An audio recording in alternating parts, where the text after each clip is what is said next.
Shabbat Shalom.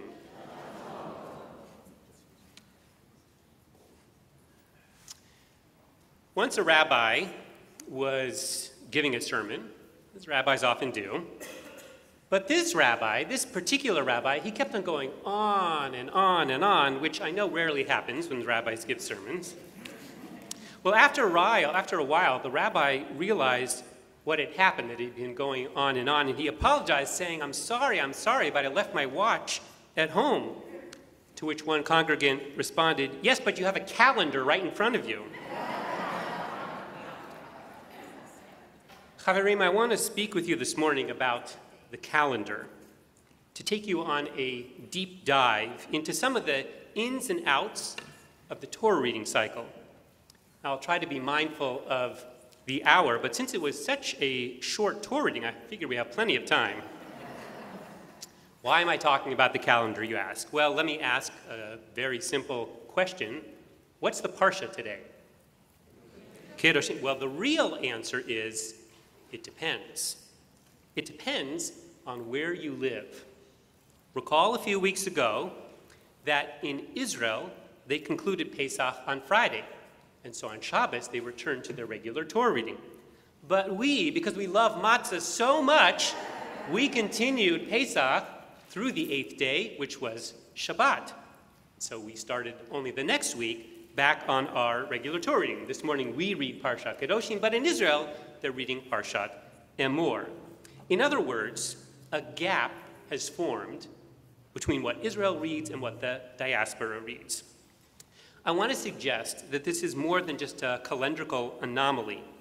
Maybe it has something to teach us about Israel-Diaspora relations. And given that this past week we celebrated Yom Ha'atzmaut, Israel's Independence Day, I thought that this would be an appropriate time to reflect on our relationship with Israel. In addition, just a week or so ago, the AJC, the American Jewish Committee, they published a first ever survey, a parallel survey of American and Israeli Jewish millennials. The survey suggests that Israel-diaspora relations remain strong, but also indicates points of divergence. For example, 26% of American Jews between the age of 25 and 40 say that they feel a great deal of personal responsibility to help fellow Jews in Israel. Only 26%. To me, that is sadly, though not shockingly, low. Equally sad, although perhaps even more shocking, only 9% of Israeli millennials feel a great deal of responsibility to help Jews in the United States. Here's a different statistic. 53% of American millennials say a viable solution to the Israeli-Palestinian conflict is possible. What do you think is the number for Israeli millennials? Higher? Lower? 26%. We're at 53%, they're at 26%. One more. 42% of American millennials define their Judaism as a cultural identity. What do you think it is in Israel? Lower, 23%. It's the national identity. So this gap between American and Israeli millennials, it's not surprising. There are many factors that have created it. We could have a long discussion about how to address it. Of course, you can imagine that one way is just to get to know each other better. As diaspora Jews, we could learn Hebrew, understand Israeli history, follow the news in Israel, consume Israeli culture, host Israeli exchanges, and of course, I have to say, travel to Israel.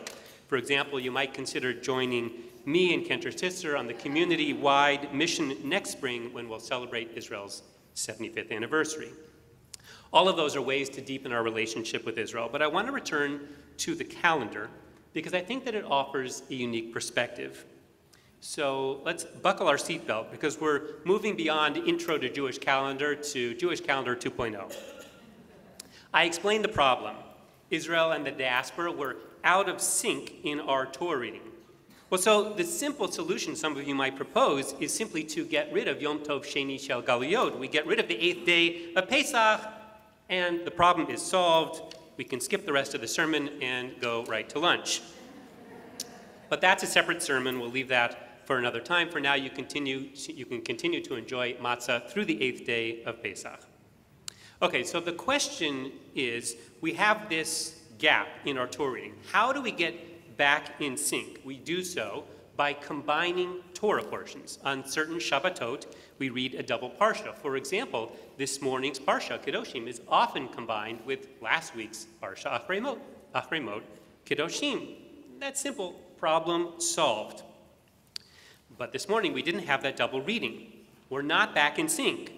So if it was only that simple, we would have the problem solved, but we won't get back in sync with Israel until July 30th. And that's strange because there are many parshiot between now and then that could be combined into double portions, and we'd catch up much sooner. So here's the real question for this morning. Why don't we reconnect earlier with Israel by combining parshiot? The simple answer is, I have no idea. And the deeper answer is, it's complicated. Some commentators looking at this question basically throw up their hands and they say, we have no idea why it is. That's just the way the calendar crumbles. But there are those who do explain it, and the answer is a bit complicated. So here we go. Why don't we in the diaspora combine parshiot earlier to connect with Israel? Because the Torah reading cycle is set in such a way that certain parshiot have to fall before certain holidays. So for example, Parshat Bamidbar has to be read before Shavuot, when we celebrate the giving of the Torah. Why? My theory is because the Torah was given Bamidbar. It was given in the desert, that is to say, in the diaspora. And that's how our cycle in the diaspora falls this year. We'll read Bamidbar and then go right into Shavuot. In Israel, on the other hand, this year, because they are a week ahead, so to speak, they don't read Bamidbar immediately before Shavuot. They read Parshat Naso, perhaps undermining that connection between the Torah being given in the diaspora in the desert. So we might instead ask ourselves, rather than ask ourselves, why doesn't the diaspora read a double parsha? We could ask, well, how come Israel didn't read a double parsha, Tazria Mitzorah, before Pesach? And then we would have avoided this whole problem. That is to say, we shouldn't assume that this is a problem for the diaspora to fix. There's much to say about how the Torah reading cycle works, but I am mindful of the clock, to say nothing of the calendar. So let me just cut to the chase by sharing with you an explanation that I do find compelling by Rabbi Shmuel Hain. He's a modern Orthodox Rosh Beit Midrash of Sar High School in New York. Why doesn't the diaspora combine parshiot earlier to reconnect with Israel? Because what we're doing is right. We're reading Bamidbar right before Shavuot. Rabbi Hain writes, the parsha gap underscores and fosters the significance of a strong diaspora Jewish community, even if that occasionally creates space and even tension with our brothers and sisters in Israel. And why doesn't Israel shift its reading to meet up with the diaspora sooner? Again, Rabbi Hain writes, we must retain the perspective of Israel's centrality as the corporate headquarters of the Jewish people, even if at times that creates a disconnect with those of us in the diaspora. We shouldn't expect or encourage Israel to follow our lead. Essentially, Rabbi Hain writes in good Jewish fashion, you're right and you're right. He says the diaspora system, that makes sense. And the Israel system, it makes sense as well. They both follow their own internal logic, and they have a solid footing. And so we are left with a gap. But that's okay, and in fact, it's nothing new. When the Torah reading cycle was systematized 1,800 years ago, there were Jews living in Babylonia and those living in Israel, and they had a different Torah reading system. Those living in Babylonia read as we do today. They cover the whole Torah in 1 year. But those living in Israel took 3 years to cover the Torah. They had a triennial cycle, meaning that we were only in sync once every 3 years. So perhaps the gap isn't even a problem. It just is what it is. It's not that the diaspora should speed up or that Israel should slow down. Perhaps it's just enough for us to notice it and to honor the uniqueness of each community and celebrate that uniqueness. What does this mean beyond Torah reading calendars for the relationship between Israel and the diaspora? Elu ve'elu divrei Elohim chayim. You're right, and you're right. It means that each community has a right to operate and to grow their Jewish communities as they see fit. Each community has something important and valid to contribute to the Jewish world. Therefore, we can take pride in the perspective that American Jews bring to the Jewish world. Living and thriving as a minority in this country, we are taught that we can't take our Judaism for granted. We have to actively embrace it if we want it to continue. And living in this country which is rich in diversity, we're taught to be mindful, respectful, and even appreciative of different paths to Jewish life. These are values that diaspora Jewry can teach Israel. At the same time, we rejoice with pride and admiration in the enterprise of building a Jewish state, a state built upon Jewish values, a state uniquely able to create Jewish culture, which is a gift to the entire Jewish people. There's so much to learn and appreciate in each other, but we tend to focus on and dreh our kopf over that gap.